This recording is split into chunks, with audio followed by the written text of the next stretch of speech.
So welcome. Thank you all for joining us today from around Australia, South Australia, the whole nation. I'm Debbie Pryor, the Artistic Program Manager at Guildhouse, and I'm very excited to welcome you to this session of the Revision Speaker Series with Christy Dena. This series of conversations is aimed at increasing connectivity within the arts during this time of disconnect, to offer an opportunity for artists to increase their well-being and to find new models of sustainability for their practice. Community is at the heart of the September sessions. Speakers and participants will unpack the ways in which they create.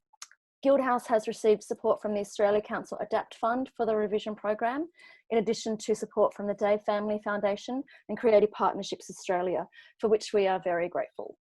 I'm speaking with you from Kaurna land in South Australia, and I pay my respects to the traditional elders of the land, past, present and emerging, and I acknowledge the rich and ongoing creative culture of the Aboriginal people.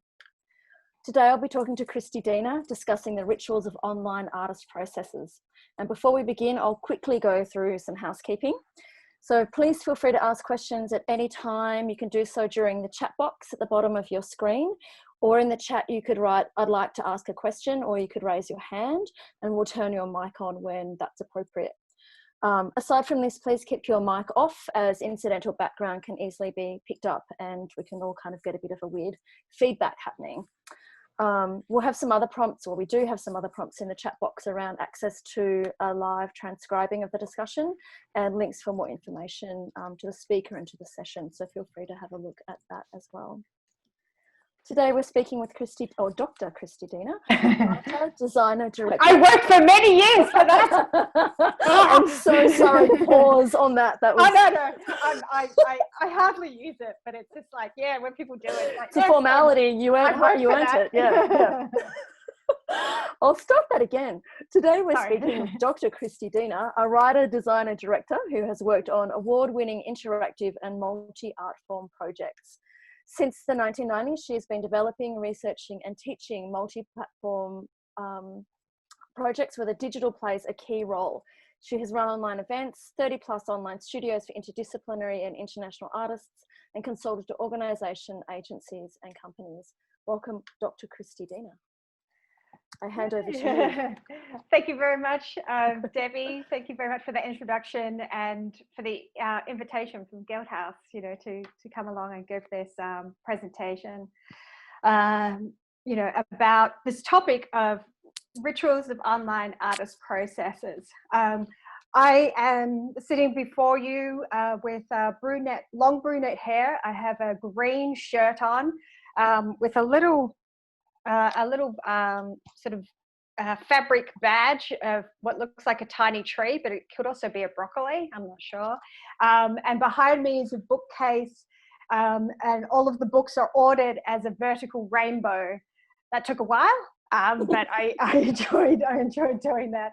So that is my background here. So I'm going to be endeavoring to do audio description throughout, and that is one ritual or practice that the disabled community has given us, is to describe ourselves, because there are very different ways of people experiencing a place and an event, and to acknowledge that some people will be working more on the audio or even the text descriptions of it.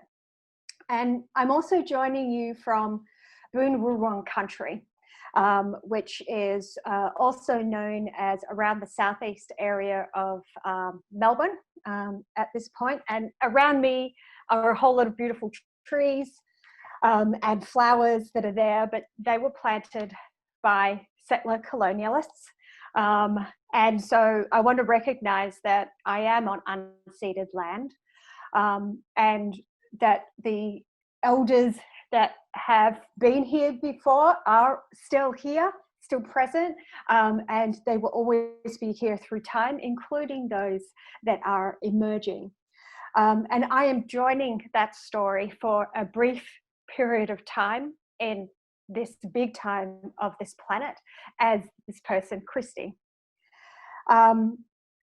And this ritual of practice, this acknowledgement of country is a ritual that the First Peoples have given to us here, have asked of us here, but it is also drawing from an ongoing ritual of practice that they've had for a very long time, which is a welcome to country, when someone comes into their space to welcome to country. And in this online context, you can share where you have come from as well. So if anyone wants to share the country that they are joining from, and if you don't know, I'm just going to put in the chat a link to nativeland.ca, and that's a site that lets you know all of the countries, all of the native lands around the world. It's not explicitly accurate. I can't do. Cynthia's just put a question up. Is it a welcome to place? So country is in the Indigenous culture, and I'm not speaking for them. I'm speaking from what I know to answer that question. Is country does not align to the same way that the white person understanding of a country is. Country is a place, but it's also everything that is on that place, and it's the connection to it. There is no separation of a different land, and it's not country in the usual sense of a whole country. It is more of a localized experience. So we have some more hopping in there in the chat, which is great. And I just want to add here that to me, this is a reminder that we are joining from many colonized lands around this world that are on this planet at this moment. And that's what's different about our online space, is that we're meeting from many lands, from many countries, and from many time zones. And I can see more being added in there, which is great. Whereas before we traveled to come to a place, to one place, and to one time, it seemed, we're now physically in many places and in many times at once. We are maintaining where we are, and we are joining, those places. We are not all moving to one place and one time. This is a different context of being that we're experiencing there. So this is part of our new rituals, if you like, to acknowledge where we are coming from, but also to coexist in the many places and times that we come from.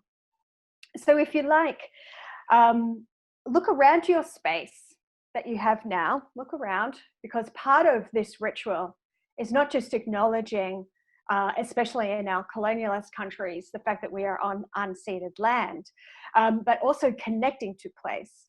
So if you look around now for something in your space that you can share in the chat as something that is there. So it might be a cat, it might be a plant, whatever it is. So I can see some trees outside, so I can see some green trees. And I've also got my blue spectacles. My blue spectacles. So I put them into the chat, and that's something that I'm offering as a gathering token to our shared space, from my space to our shared space here.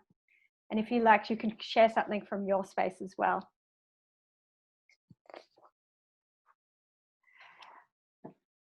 We've got a dog, Mazzy. We've got some rain falling. We've got a glass heart from a friend, which is beautiful. A garden view with books and ceramic vessels. A red apple, yum. Hot stove, party-sized Doritos, fantastic. Silver champagne bucket. These on the flowers outside. A jewellery bench. A shell. Unfinished paintings. So these are all the spaces that we are bringing together. We've got movie posters. Blossom trees, wonderful. Thank you, everybody.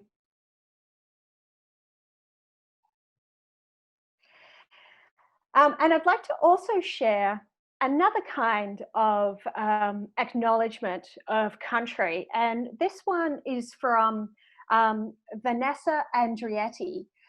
And Vanessa speaks of the importance of stating that the local community that she comes from are keepers of the language, and that the language is very much alive. So a ritual practice in some places is to say that the language of the people of this country, the first peoples of this country, is very much alive. And regarding her Brazilian community, some of the things that she says when she does an acknowledgement to land, or what her community says, are these, and I'll read them out.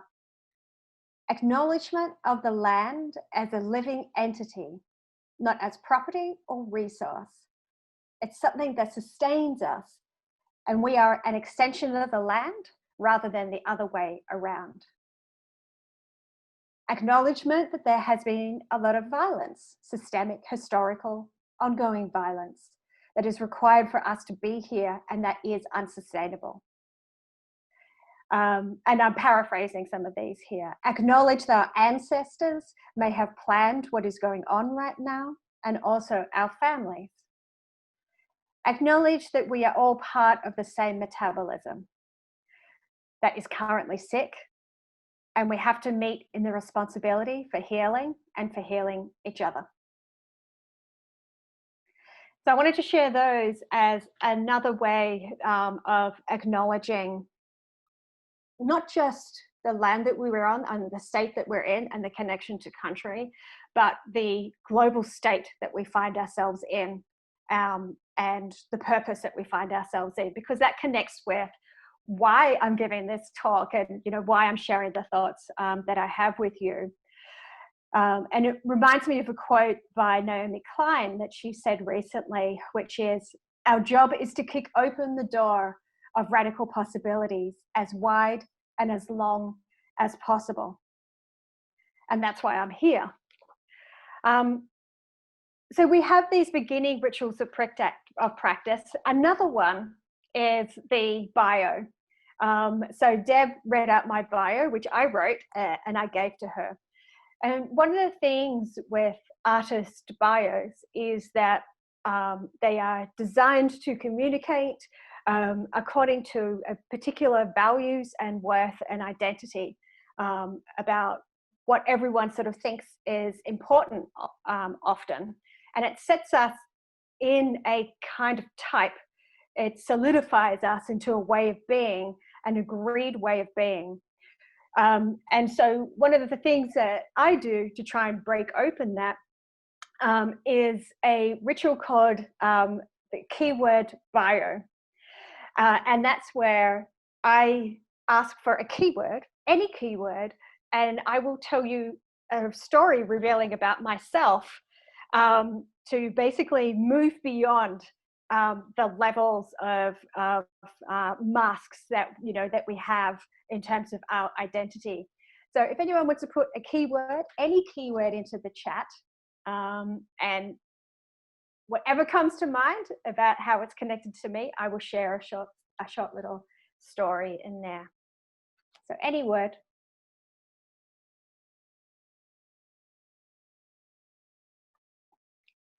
We've got bag, we've got rainbow, we've got birds. Yeah. We've got plant. Yep. Okay, so bag. Bag. What comes to mind with bag? My favorite, I have a photo of myself when I was in primary school, and I had a Smurf bag that I was very proud of. It was a big green backpack that had Smurfs on it. And I used to wear pigtails quite a lot. And there's photos of me sporting my Smurf bag. And I used to spend a lot of time making games with Smurfs. I have a younger brother. He is just on 2 years younger than me. And we grew up in a single parent household. And so all of us were very close. And my brother and I were always making and playing together. And so we used to get chessboards and Smurfs and tiles and just bits of materials from all over the place and invent little games to make together with all of these things. One of the things that I used to make quite a lot was food making machines, and I would try and force my mum to eat the food. So apologies to my mum who's now passed, but yeah, and so that's what that sparks for me, is memories of that. And those making of playing with all of those things has stayed with me, but I suppressed it for a long time, and I've come back to it, and it's part of what I'm working on now, is unraveling why so much of that was suppressed in my practice, why I thought there had to be particular ways of being, why I forgot those ways of just making with anything that I wanted to, that was out there. So yeah, so that's a little keyword bio where you sort of scratch beyond the surface, you know, of what is actually there. And I want to share now too the angle that I'm working with this talk and what we're looking at today. I want to make it clear how I approach the learning context from what I offer here, because it relates to one of the changes that I've gone through, and relates to the changes in how I approach my art practice. For many years, I've searched for a way to understand the positioning of works that seek to transform, that seek to change the world in some way. It's an important question for me, because in the context of the world and the suffering that is around there, that is everywhere, including in myself, I want to play a role in alleviating that suffering, doing that through, I made a choice to do that through my artistic practice, which includes for me this nonfiction work. I don't want to perpetuate suffering with anything that I create in this world. So some call it the difference between entertainment and between art. Art changes and entertainment maintains. That's the idea. That's part of the world that I come from. But one of the art forms that I work in is games. And there's a terminology there of serious games and deep games as a kind of different kind of game that's designed for long-term change, beyond a momentary emotional shift in the work. And I struggled because these categorizations mean that change can only happen in those kinds of works when you actually design for change. It means that every other creative project is benign, unless it's designed intentionally for change. But we can be moved by games that are just for fun. We can be not moved by games that are made for deep reflection. We can be moved by entertainment, and we can be unmoved by art. And so I realize now that all works have a co-creative force, whether it's an artistic production, whether it's a nonfiction moment like this, whether it's a conversation with someone in the street, everything has a strong co-creative force. So what does that mean for how I create? So I no longer design for change in the ways that I have before. I no longer try and figure out where other people are at. What is the transformation I need for them to make, or even then to design my work around what I want them to do. I don't do that anymore. I believe that change is voluntary. It's an act of willful, joyful transformation.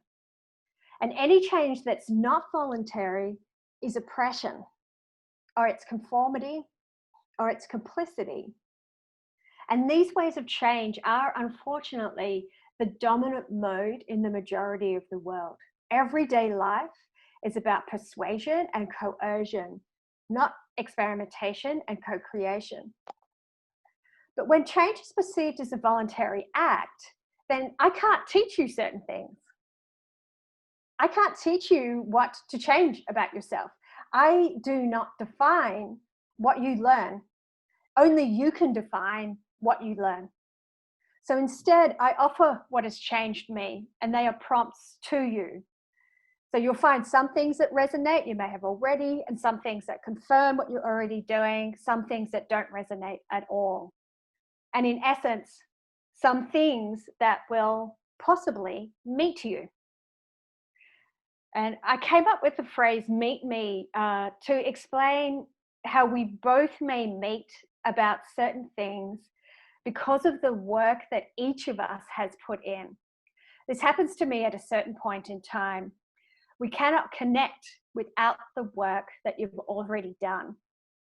There is work that both of us are reaching towards. So if something resonates, if something meets you, it's because of the energy you've already channeled into that area. And this meet me concept is something I came up with from a couple of moments. So I'm just going to share screen, and I'm going to share an image now.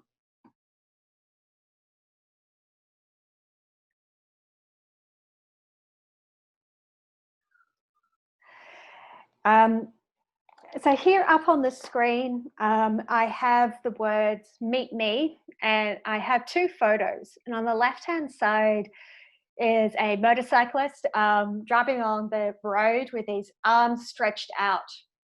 And on the right-hand side is a wave, a big ocean wave. So the left is actually a photo of a character, Jax, some of you may be familiar with, played by Charlie Hunnam from the finale of the TV series Sons of Anarchy. And the photo is partially reflected below as well. He has his arms out. Behind him are actually a whole lot of police that are chasing him. And in front of him is actually a truck that is coming straight for him. And this moment is a mirror of the first scene from at the beginning of the series, which I think was, 8 seasons ago. And it's one when the beginning of the series, when he was entering into his responsibilities, and this final one is when he is finally free, something that he has struggled with throughout the series. I watched this a few years ago after binging on the entire series, and I was a crying mess at this scene. It hit me really deeply, and I wondered why there wasn't so much discussion about the depth of this moment out there. And then I realized that it was so profound because of what I was going through in my life at the time. I was pouring my life questions and emotions into this series. I was open to change. And so when this scene happened, it met me. This does not mean it was designed for such a profound change or that it will work with everyone.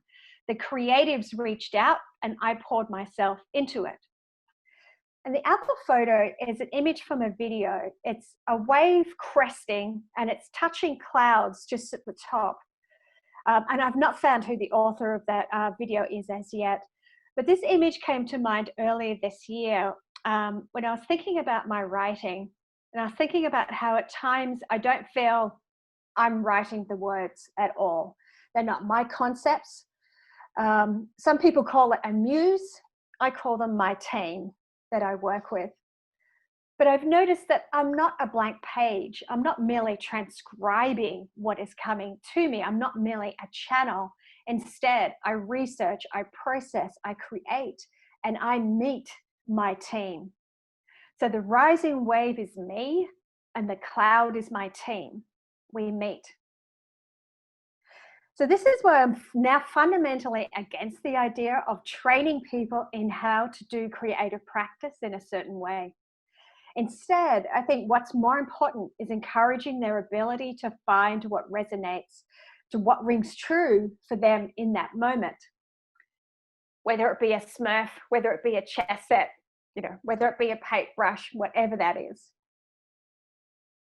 So online, we can move further than our immediate social environment. We do not have to connect with people that identify with a certain art form and a certain way of making. Instead, we can connect with everyone that is drawn to the ideas, drawn to what rings true for them at this time.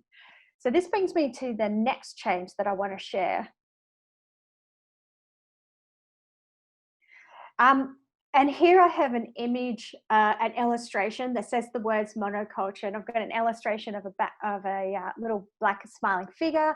It's holding up a flag with a single art form, and it's standing on top of a world with lots of people holding them up.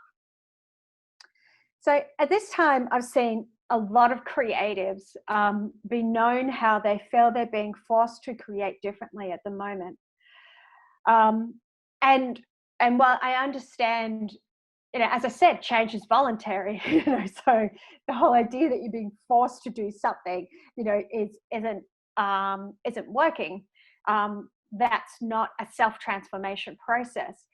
But what I want to highlight is that I think a lot of this tension is potentially coming from a monodisciplinary perspective, an idea that the art practice can only happen in a certain way. When you don't have to identify with one medium as an artist who works in only this thing. So to have a move online in some ways doesn't mean that you're no longer an artist. I feel that this, as I said, this idea comes from a monoculture perspective, where you're sort of being fixated on a particular way of expressing as being your way of being.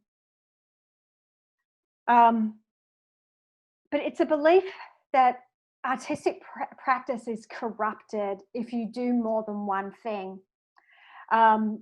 And it's this belief that I want to challenge, along with the idea that there are lesser art forms, that there is an ideal art form that you've chosen and that everything else is lesser. I mean, our creative experiences are cumulative rather than corruptive. We're not competing for our time and our efforts to create. They're actually accumulating on top of each other. If you were born at a time when all the materials around you were suddenly radioactive, you wouldn't stop being an artist. A colleague once told me that being an artist is not an art form, but it's actually a way of life. So I have found that the negative part of actually being open to many different forms and changing and being, continuously changing your practice, if you like, it does mean that my career has a longer arc, in the sense of I haven't reached the successes that one would reach if I was just focusing on one art form. But I'm enjoying weaving them into something beautiful over time. Some will see it, some won't. Yes, me being multi-art form means working in art forms that others deem as lesser, and it will render you, in many cases, disrespected and ignored. But I don't want to live in a kind of world that prescribes a way to make.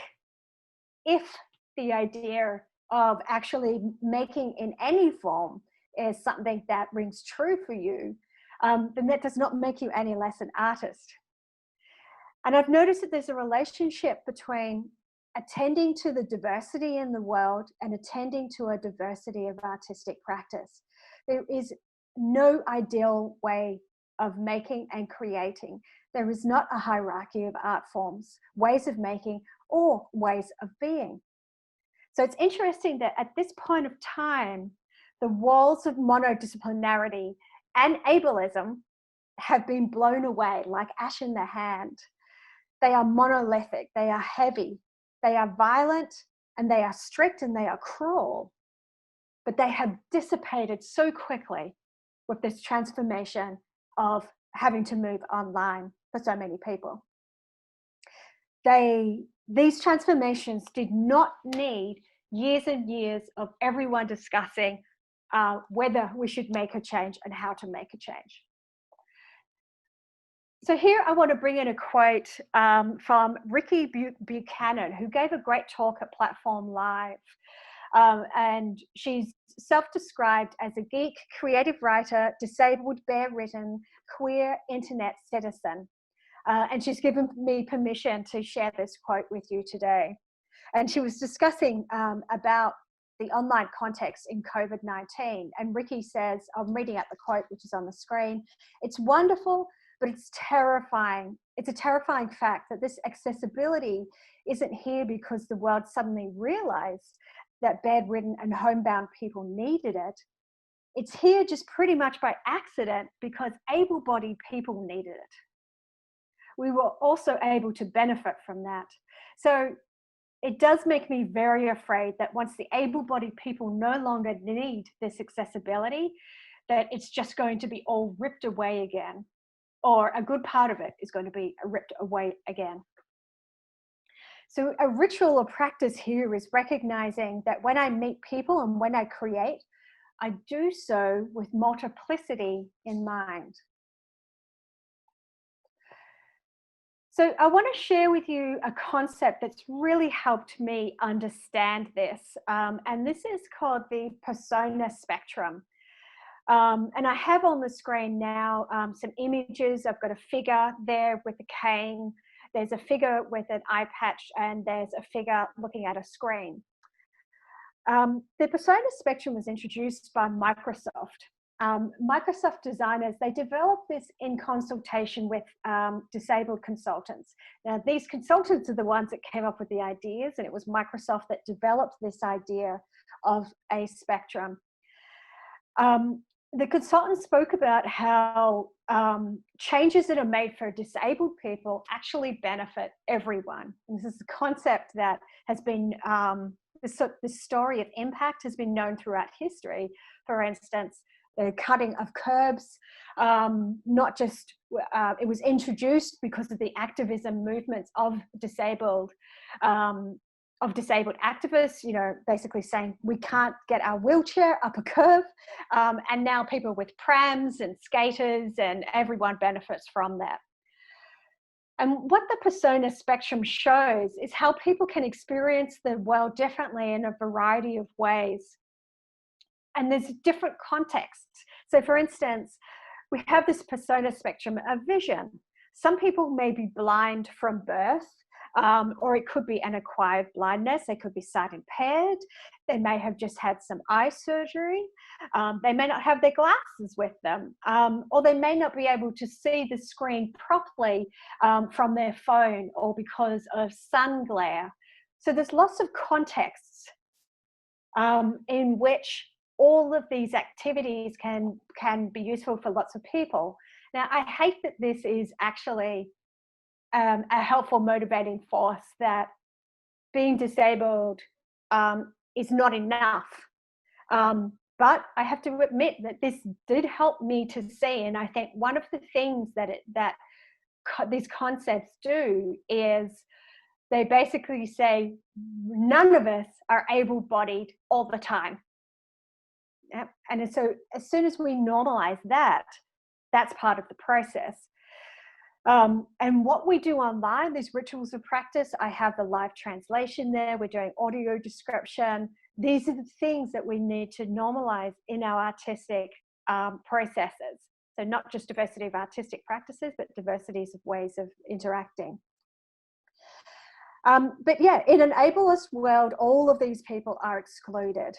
And so yeah, ableism harms us all. So I've transformed my artistic processes to not only plan for multiple ways of experiencing them, but to work with multiple people in the process. I'm moving away from a monoculture of practice.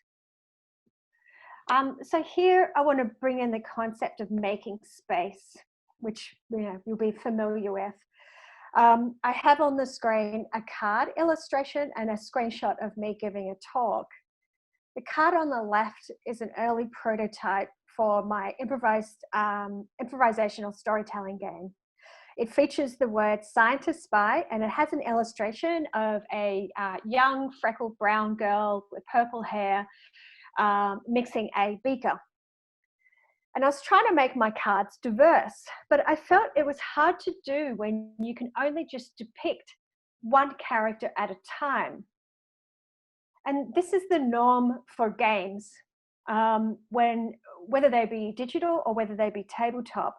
There is a figure, one figure representative of a type of person. And I think that we see this with the valorizing of the portrait possibly as well, this idea of the single person, the single one.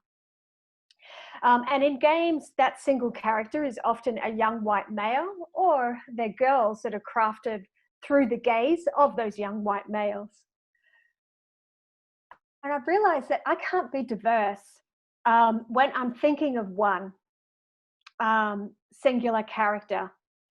So I've decided to change my cards completely. And now I'm working with my new artist and back to my original artist, and we're building a crowd of characters onto that card. A crowd of scientists, for instance.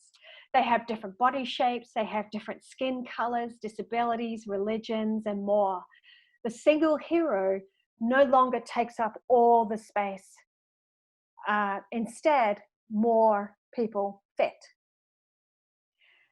So the image on the right is from a talk that I gave earlier this year. And it features me in the same room now. And it has a video of sign language there just to the right. And this was the first talk that I gave with audio description. And I realized in that talk that for me to fit in all that I wanted to say and to describe my slides, I had to say less. I had to literally cut words and make space. But when I talk about making space, it's not about making space in my world for people to come into. That presupposes that the world I live in is a desirable one. And the problem is that people haven't been able to sit, and it conceives the problem as people haven't been able to come and sit at that table, when in actual fact, there are many tables.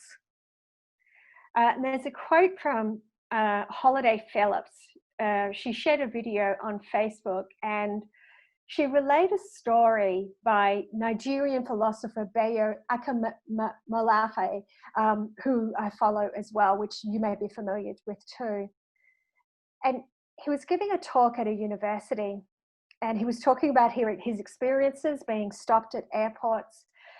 And then one of the students came up and he said, "I'm really sorry for all the oppressions that you experience. And I'm sorry, that I have white privilege and that you suffer oppressions." And Bayo responded in a compassionate way, saying that I reject your apology.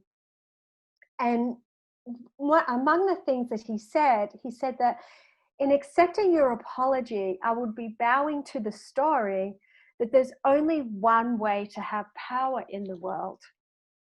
And he continued and he says, you may not get stopped and searched at airports, but can you talk to plants? Can you talk to the ancestors through time? And he gives it, he goes on and he gives a few examples. But I just wanted to highlight these words, that making space is not about having someone enter into it. And I'm talking about my own realizations here. You have your own, and you probably already come to this or to something else as well.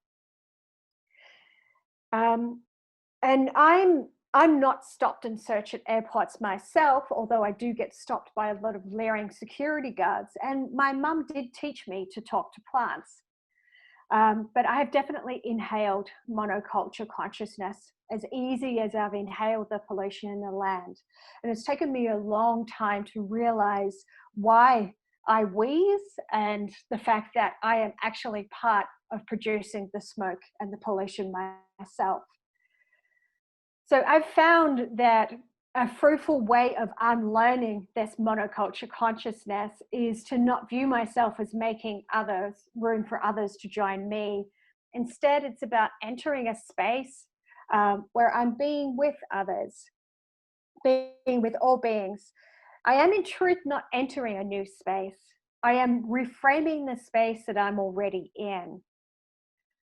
We're not making a new world. Everything is already here and already connected. The shift is in recognizing this. So for instance, I have a door in my other room, and it's a glass door, and it opens up to outside. And if I look outside, which I usually am, lying on my couch, looking outside, out the windows and out this door, and I can see the breeze blowing the trees. I can see the trees nodding away out there. And there's a wire door in there as well. And inside, I don't feel the breeze at all. But if I go outside, suddenly I feel the breeze, and suddenly I can put my hand on the tree and I can feel the bark. But I've not created this world. It's always been there, just one glass plane away. So it does not mean also that the world that I am in, the world that I was in, was wrong. It's part of the world too. But like this time during lockdown that we're experiencing right now, I'm learning that there is more to this world than where I put my attention. I sit at my desk, I lie on my couch, I wash my dishes at my sink, I sleep in my bed, I shower in the bathroom. And when I go outside, there was no new world creation, but the inclusion of more worlds that have just been reframed. Reframing means recognizing the frames, the doors that many humans have created. So I need the boundaries. I need to recognize the boundaries in order to actually see through them. So this brings me to another kind of artistic ritual, polymorphic practice. And on the screen now, I have a black figure smiling, hugging a few different media, a book and a TV and some film with a little love heart bursting from it. And it's a ritual that I've called polymorphic practice. And I've been working and researching in transmedia or multi-art form practice overtly, for almost 2 decades. I've been working for multiple decades in multiple art forms, but consciously working as a multi-platform creative for 2 decades. But it's only now that I've been actively developing projects in multiple art forms before they are released. So at present, many people in the world, different countries, in different states, particularly here in Melbourne, we're not able to create in the ways that we're familiar with. It means that the way that we've been able, we can't launch necessarily our projects, and we can't develop our projects in the familiar way. So I've been jumping onto what I can with the little resources that I have, with no funding, but with people around the world, and with forms that are not the ones that I originally intended to make with. For instance, I've been, making that improvisational storytelling game as a card game, as a board game, live play, as a chatbot, online, and playing online over Zoom, and all of these different forms. And none of these took me further away from my idea.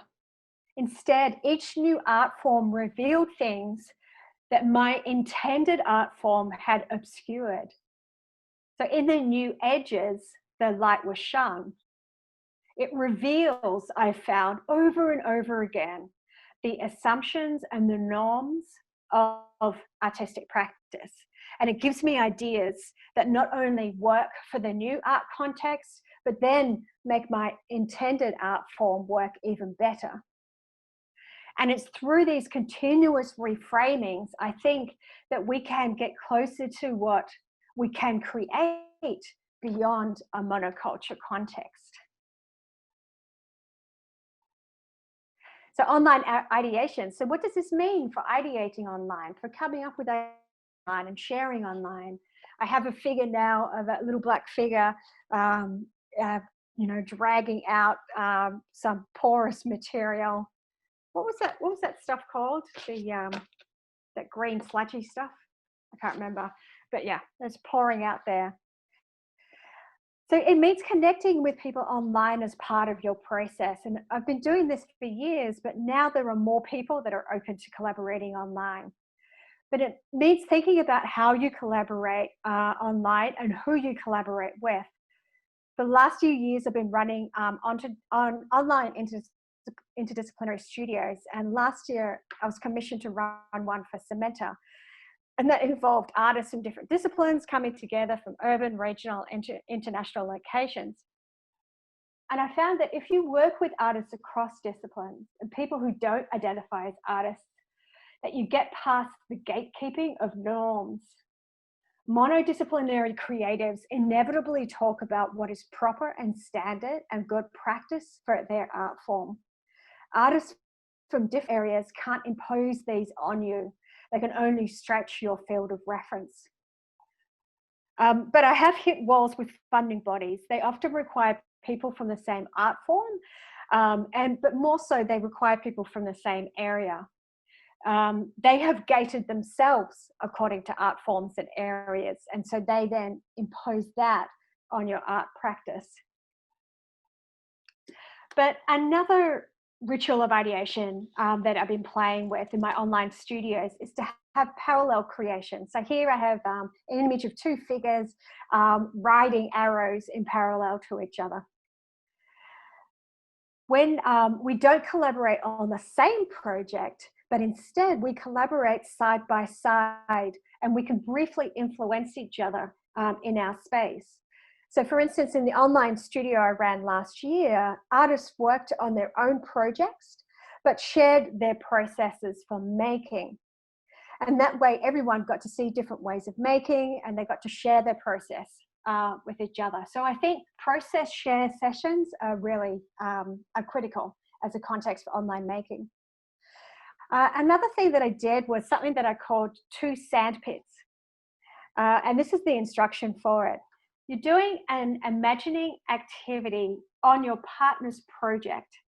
It can be a little aspect of what they've described about their project or a larger idea. You're not doing this in service to the other person. You're playing with their world. Do this in your own time and in your own style. It isn't about developing their project necessarily or taking it in a recommended direction. You're not going to their sandpit and taking over, and you're not taking their sand for your own. Instead, for a moment in time, 2 sandpits overlap. And so the artists worked on each other's worlds and did a little interesting things with them. And so your own art is explored in a different way by someone else, and you get to explore through someone else's art for a moment. Both of you are stretching your frames of reference. So once again, we can move through our monoculture way of making. And we can easily do this online. So feedback. Giving feedback is something that I've radically changed over the years as well, and how I do it online.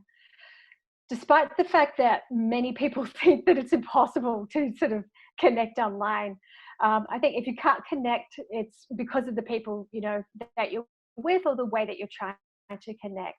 It isn't online that's the obstacle.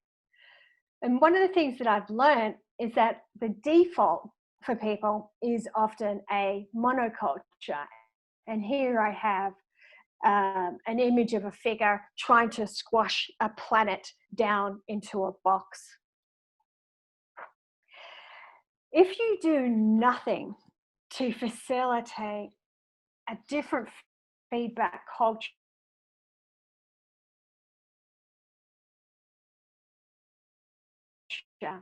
and the default is always this, and I'll list out some of the things that I've noticed. This is my context of the people that I work with, so it may not be the same for you, but this is what I've seen. The people can't give feedback according to your needs. They have to tell you what they're thinking. They can't wait to give you their feedback. They have to tell you immediately. They've got no impulse control. They deliver their feedback as if they're universal laws for success or for art. But ironically, they and with that, they don't give unique feedback.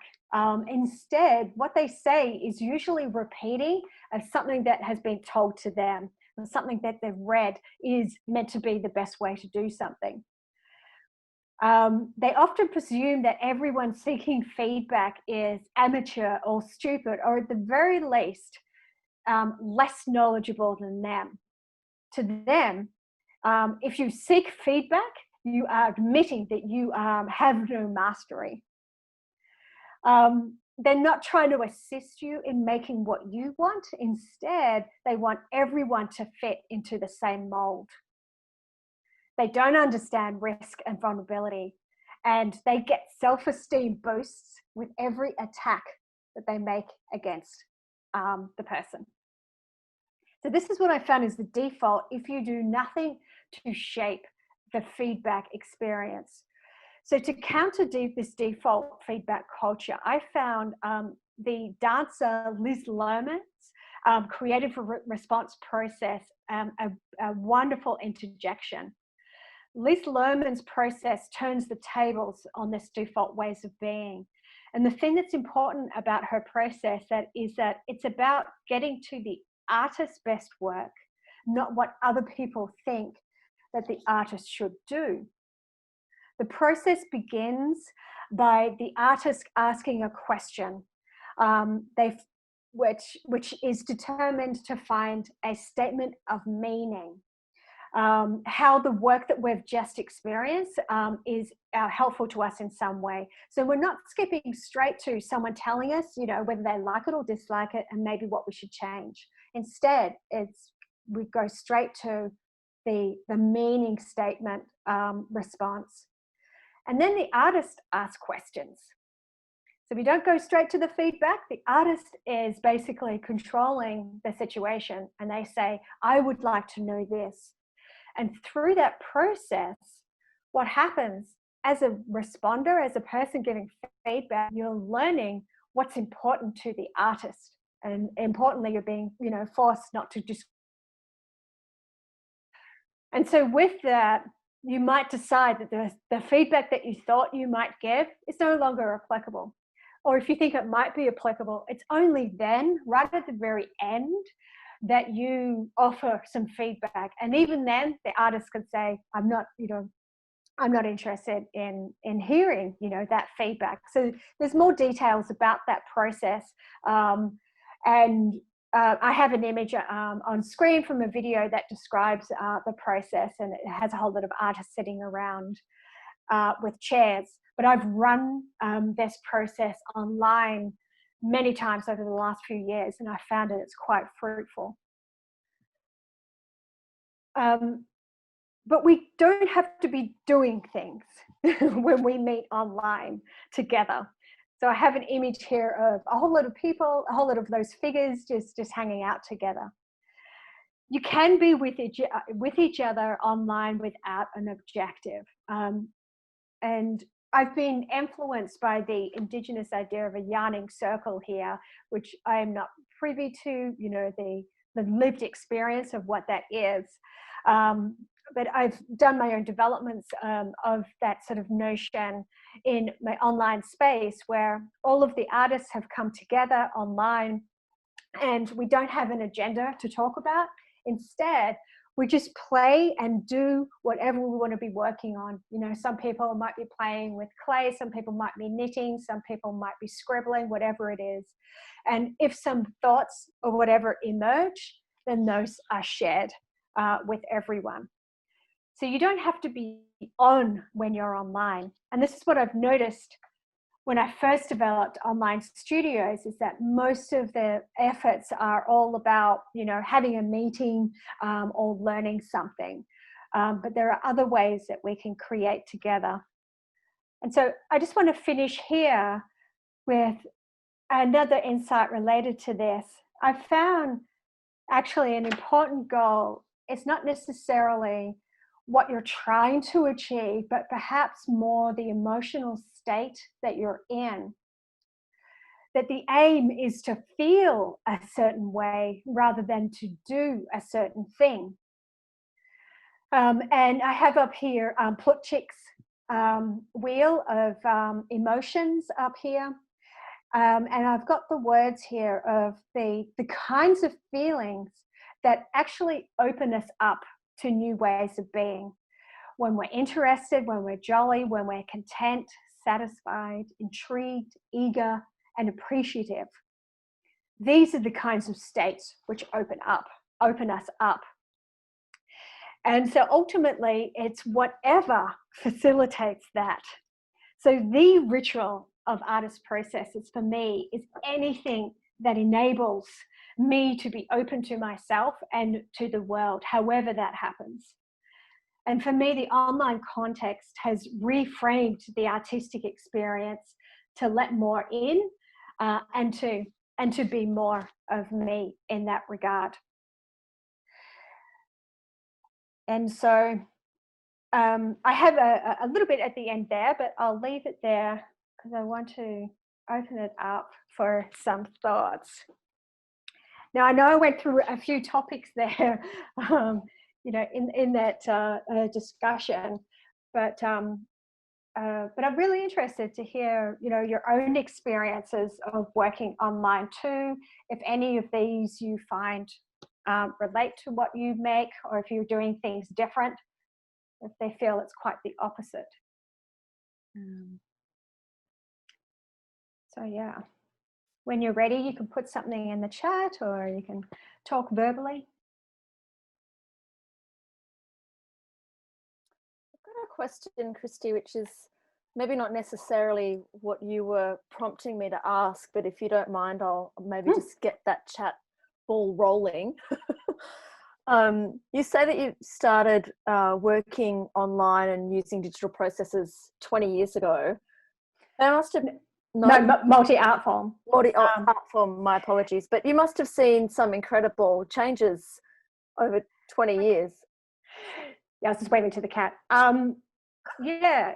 So I've been working remotely, for virtually the whole time, because I found a lot of the people that are doing what I'm doing, a lot of them are overseas, and so I sort of connected with them quite early. The change that's happened now is more people are up for it, whereas before, if you would say, let's meet on Zoom or something like that, or you're interested in collaborating, they were like, how can we do that if we can't meet in person? They just wasn't an option for them. So the openness is there now. That the complete shift of like, oh yeah, of course it's possible. That's the big difference. And of course, platforms that make it really easy. There are so many platforms that have opened up in the last few years for remote practice. Majority of them are not accessible though. They're not making them to be accessible. And so even though there's a great range of wonderful things, there's still only a very limited amount that you can work with if you are wanting to open things up. There's a question there from Sophia.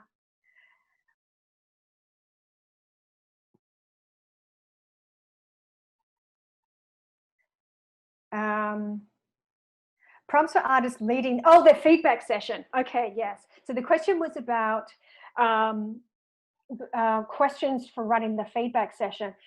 So one of the great questions that I use a lot is, what does this work evoke for you? And I usually qualify that with, what does it remind you of, or what memories does it brings up for you, or what associations come to mind with this work? And I immediately, some people say, I remember back at a time with my family when this happened, or I remember the seashore and the smell of the sea.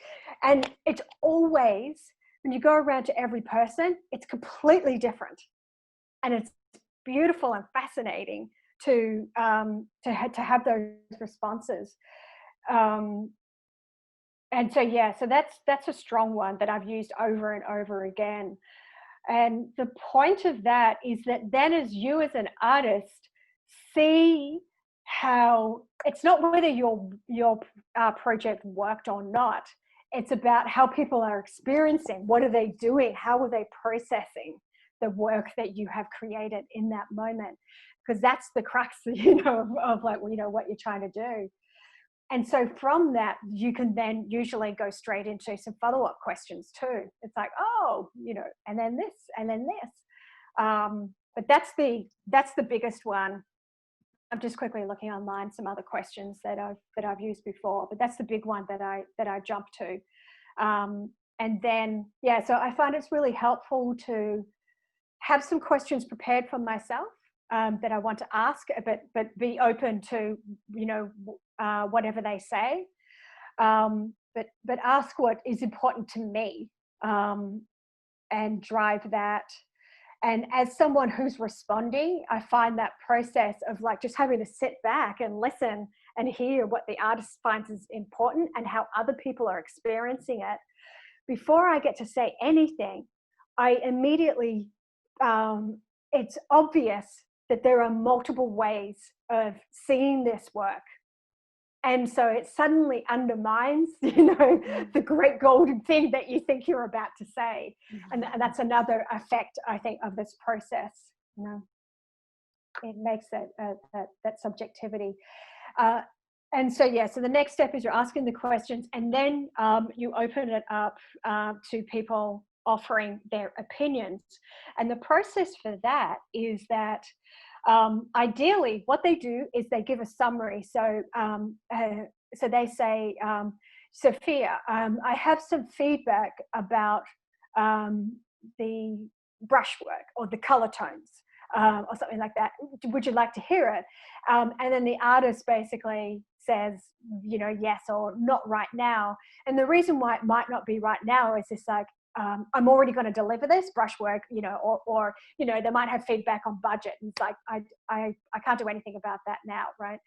But it also asking for permission and the state of giving permission. What that does as an artist as well, obviously, of control of the situation, but in your mind you're more open to it if you say yes, I want to hear it. So it changes your frame of mind. And the thing, as a person giving the feedback, what I found is when I have to summarize it, and some people cannot do that because they just want to blurt it out. And so the whole thing of like, what am I trying to say? Basically, distill it down. So it's about, slowing the mind down. It's like, what am I trying to say with this, rather than just repeating something that I think, is important to splat on them. So that's some more information about that process, which I highly recommend. And you can get the ebook of that online and go through. So Liz Lemon's process. So I'll get to the chat. Julianne, hi Julianne. It's Julianne. Oh, thank you. Using the emotion wheel is a useful way to measure progress with an artwork, especially feelings of elation. But how do you factor in doubt, boredom, distraction into that?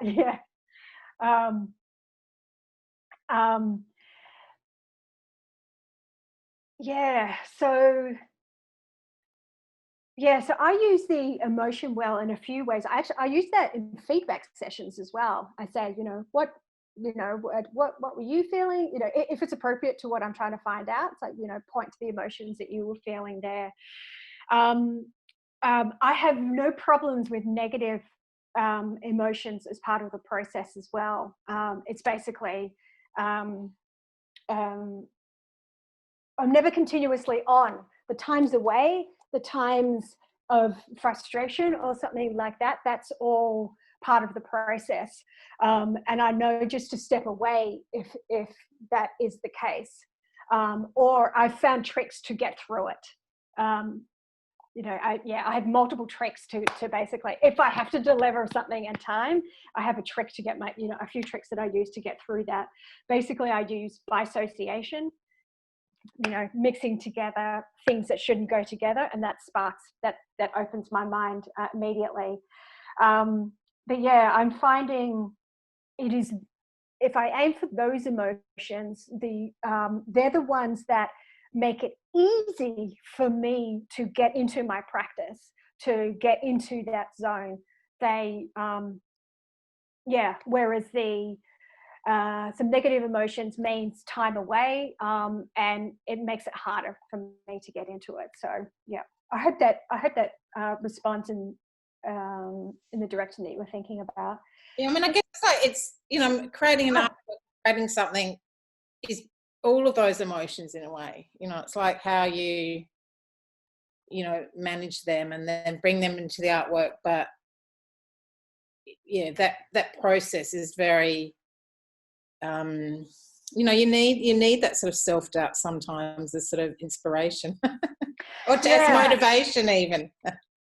Yeah, but thanks. That's a good response. Thanks, Christy. Yeah, I mean, anger is one that is like that's one that drives me sometimes too, and sometimes I need that to get through my blocks as well. But I think what I was talking about with those emotions, not that it's the only one, but that when I'm talking about designing a space, especially an online space with people, it's probably it's about reorganizing the intention. It's less about what I do, but what I'm trying to do with that, and so it's like any way that gets me to there is helpful. So Cynthia, sometimes though your associations are also an escape from a performance or art piece that doesn't really speak to you. Sorry, I feel that I'm being a bit negative here. No, that's fine. So I think you were talking about the feedback and the associations that one can have with that feedback. Yeah, but this is where as an artist you sort of interpret, you're taking in, how where someone's at. And you decide to take what what works with you and what doesn't. Yeah, you might sort of go, okay, I think that's theirs, or or you might go with it, and it might create an interesting thing. But you're not obliged to make something with their associations. You're not obliged to take that as golden. Yeah. Olga, hey Olga, I think she had to go. Good. I don't have any questions, but I just wanted to say I appreciate this talk.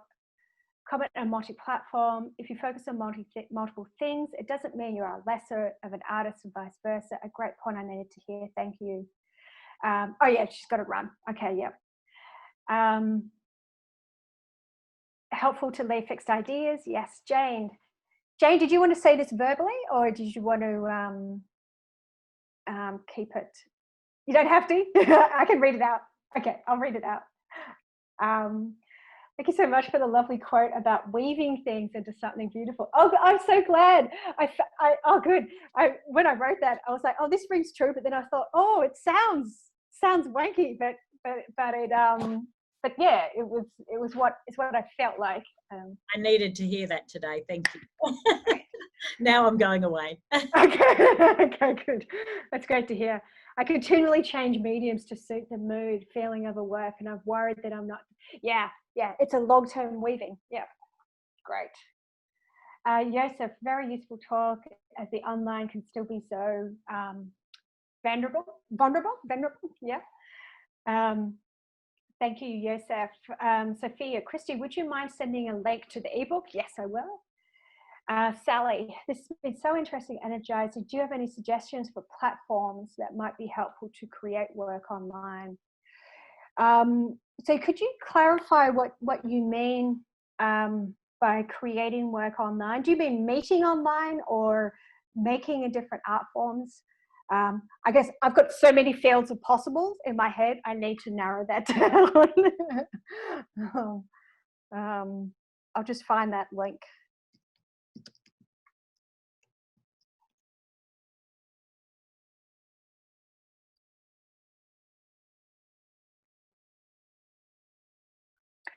I gave a talk for the Australia Council a couple of months ago, and there I talk about a few platforms, so I can give you the link to that. But if you have specific ones that you're thinking about, I can help out there. Okay, in the chat now, I'm putting the link to Liz Lohman's critical response process.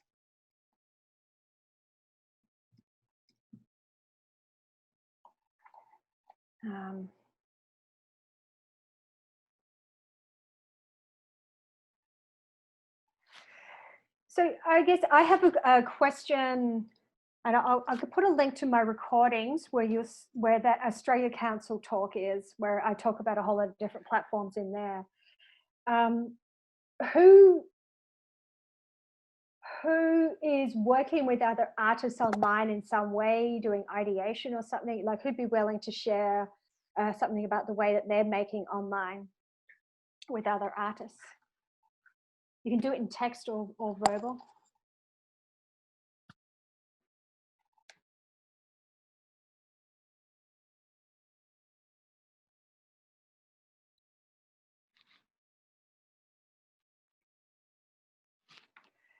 Or who's avoiding working online? Yeah.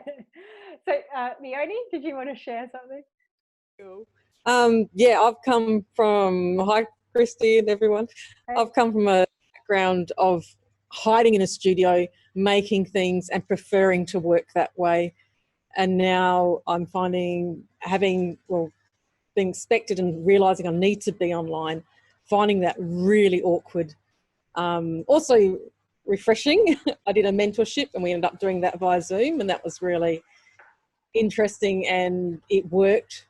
When my first reaction was to stop it, and then we started and we found it really quite personal, like really we could focus just on each other. But what do you have advice for, like how do you be more comfortable online? Those who aren't, like, yeah, so I guess some other people can share ways that they'd be more comfortable online.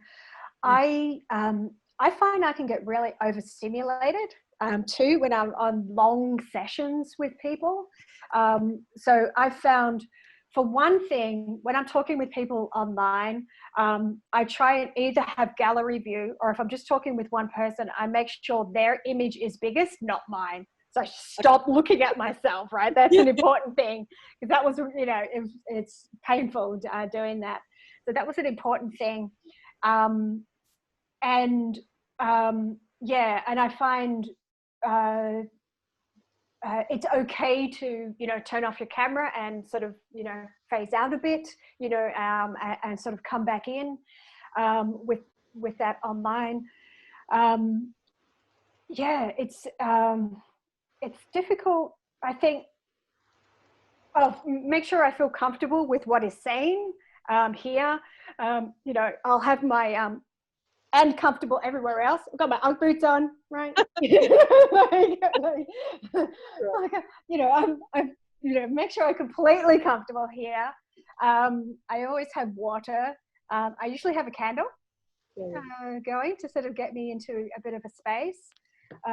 And those activities that I did at the beginning, for instance, of like connecting to our place and sharing that was also for me to sort of like, okay, stop, you know, just connect to the space. Yeah, so having those things I found just really help.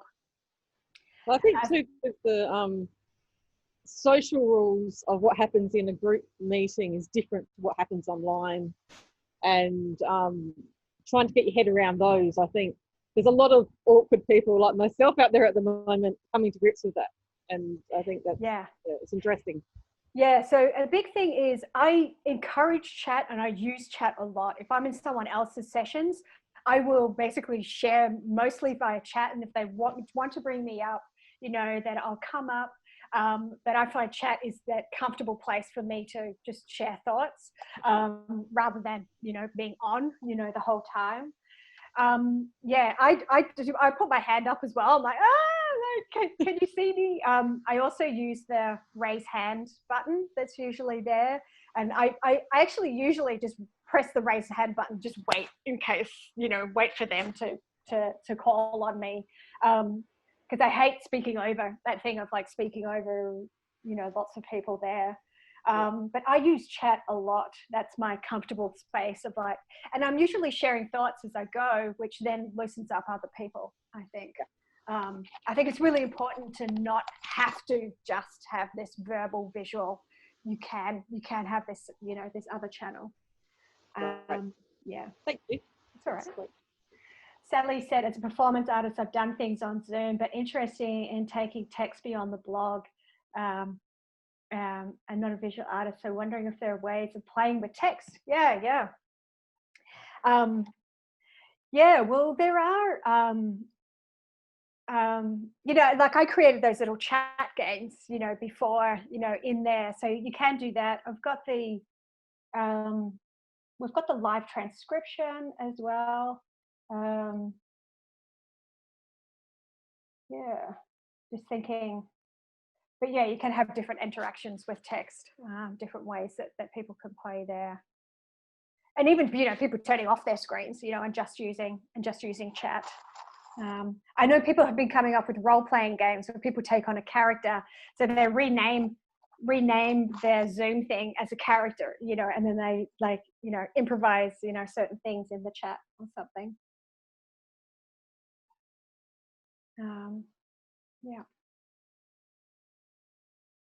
Yeah, so Julianne shared Mila Note, which is fantastic. It's a great platform for using a conjunction with Zoom. Yes, definitely.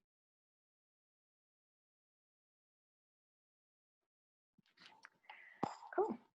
All right.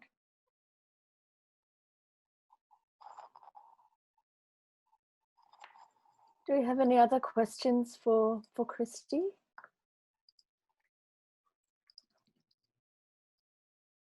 Thanks, Sophia. Yeah. Any other notes, any other points you want to end on, Christy? Yes, I'll just quickly quickly share screen. Just finally, this is another ritual or practice which is common, becoming more common now. Is a shout out to, for instance, you know, pay the rent, to contribute, you know, a part, and to encourage people to contribute a part. And because I mentioned my card game, I thought I'll mention 3 cards sets that are by people that I have cited in this talk. So, and by communities that I've cited. So the first one is the Gadha cards, which are a great set of cards, and they're by the Murawen Indigenous owned business, and they're a facilitation tool about belonging and coming together. The second is by Ricky, the quote about the bedridden creative writer who wrote the quote about not wanting accessibility to go away. She's created this self-care kit, because she says most of the self-care is about people, you know, having money or being able to go out and do things.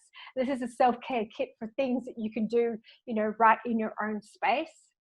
And the third card set, and I'll give you the links to these if you're after them. The third card set is from Vanessa, who I gave the quote about the different acknowledgements to land at the beginning of this talk.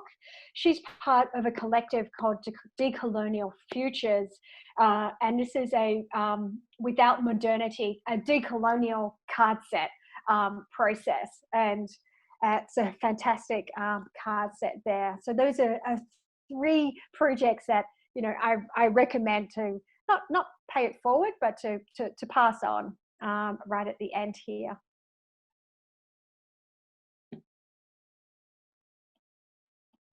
Cool. Thank you, Christy. They're wonderful. Thank you, everybody. Thank you, everybody, for coming and for joining this chat. Feel free to contact me if ever you want to follow up with any of the with anything about working online, you know, multi-art form practice, collaboration, everything. I can see a few things resonated with people in the chat, which is great. Do you have your contact details in the chat, Christy? Oh, I can do that. Yeah, I might give unless anyone has any other questions or comments, I might do a thank you while Christy puts her details in the chat.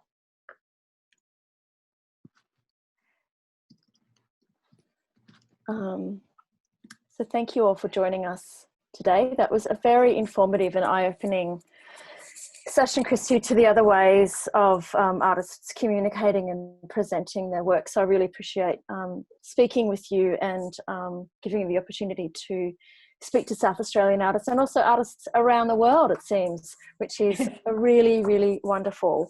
And thank you for everyone attending and being engaged and asking questions and taking the time out of your practice to be here. I really appreciate it. It's great.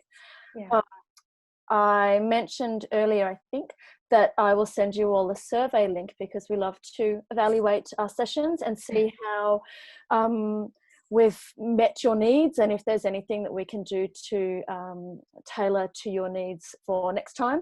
This is the beginning of the revision series. This is our second session out of 7 this week, and we'll also be running the series in summer, autumn and winter. So we'll be ongoing. So any information you can give us that will inform us ongoing is really useful to us. So I thank you in advance. As I mentioned, this is just the beginning. We have another revision session this evening at 7 p.m. I'll be talking to Ioane Scarce and Claire Belfrage on the role of the artist. Bookings are open until 1 hour before the event, so feel free to jump on if you haven't already. Tomorrow, I'll speak to Lisa Wope and Ingrid Werner on meaningful collaboration, and at 1 p.m. with Kent Wilson, who is the co-founder of the Kind and Contemporary Triennale, in a session called Collective Objective. And then tomorrow night, thanks to Christy's fantastic information that she's provided us with, we will be doing the funnest, craziest mingling interaction session with artists from all around the country and 4 esteemed curators, one from Carriageworks, NGV, Powerhouse Museum and Stations Gallery. And it's an opportunity for you to literally, with your little avatar, walk up to a curator and have a great discussion and introduction with them. So that's our way of trying to make sure that everyone's staying connected and that South Australian artists are connecting with artists and curators around the nation. So please jump on to that. And then there's still more, but wait, there's more. On Thursday at 1 o'clock, Heidi Kenyon will host a session with Amy Hourigan called Practical Tips and Tricks for Increasing Your Online Viability. And that's part of, she's one of our tech mentors, so that will be a really interesting session. And that evening we will conclude the spring series with the Guildhouse CEO, or goodbye to people that are leaving, with our Guildhouse CEO Emma Fay, who will speak with Daniel Slater from the Victoria and Albert Museum in London, with Lisa Slade from AXA at 7 p.m. So I think that's going to be a really special one as well. And in coming weeks, we'll start revealing our upcoming sessions for summer. So stay tuned. And lastly, our tech mentorship, which I haven't really discussed in huge detail, which is part of revision, is open and accepting expressions of interest to the 30th of September. So please jump online and have a look, because there are some really wonderful mentors you can be paired with to grow your digital skills. And it's one-on-one mentoring and tailored sessions. So that's another really great opportunity.